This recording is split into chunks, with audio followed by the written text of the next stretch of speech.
बिस्मिल्लाहिर्रहमानिर्रहीम। अस्सलाम वालेकुम। कुवैत उर्दू न्यूज़ के साथ मैं हूं मोहम्मद उमर। आज की इस वीडियो में कुवैत से आज की ताज़ा तरीन न्यूज़ अपडेट शामिल करते हैं।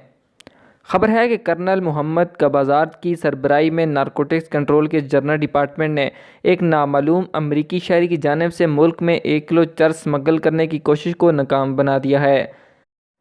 रोज़नामा ने स्कॉटी ज़राए का हवाले से बताया है कि ये ममनू सामान एक पोस्टल पार्सल के ज़रिए मुल्क में भेजा गया। स्कॉटी काम की जानिब से की गई तहकीकात में ये नतीजा अखज़ किया गया है कि मरकज़ी मुल्ज़िम मंगाफ में रहता था और पब्लिक प्रोसिक्यूटर से इजाज़त मिलने के बाद मुल्ज़िम को ममनू अशिया के साथ गिरफ़्तार कर लिया गया है। तफ्तीश के दौरान मुल्ज़िम ने जुर्म का एतराफ़ किया है और पुलिस को अपने कुवैती साथी का नाम भी बताया है जिससे सूरा में इसकी रिहाइशगाह से उठाया गया था। दूसरी जानब ड्रग कंट्रोल डिपार्टमेंट के एहलकारों ने एक श्रीलंकन शहरी को शिबू के साथ स्मगलिंग के इल्ज़ाम में भी गिरफ़्तार किया है।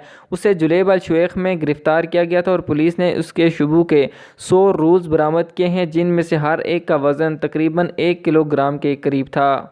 अगली खबर की जानिब बढ़ते हैं कि होली गवर्नरेट के स्कॉटी डायरेक्टोरेट की नुमाइंदगी करते हुए पब्लिक स्कॉटी सेक्टर ने होली में एक घर पर छापा मारा है और 2 नामालूम अफराद को शराब बनाने के इल्ज़ाम में गिरफ़्तार कर लिया है। रोज़नामा ने कहा है कि पुलिस ने बोटलीगर से खाम माल और अल्कोहल बनाने के आलात के अलावा बड़ी मिकदार में फ़रोख्त के लिए तैयार शराब भी ज़ब्त की है।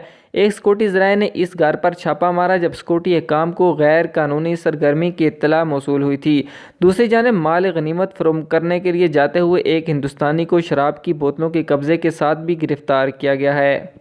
अगली खबर की जानिब बढ़ते हैं। रवां साल के आखिरी 5 महीनों में जनवरी से मई तक नारकोटिक्स कंट्रोल की जनरल एडमिनिस्ट्रेशन ने तकरीबन 400 गैर मुल्कियों को मंशियात के साथ मुतल्लिका वाक़यात में मुलव्वस होने पर मुल्क से डिपोर्ट किया है। तहकीकात के मुताबिक लोगों की अक्सरियत हिंदुस्तान से ताल्लुक़ रखती है जिनको डिपोर्ट किया गया है।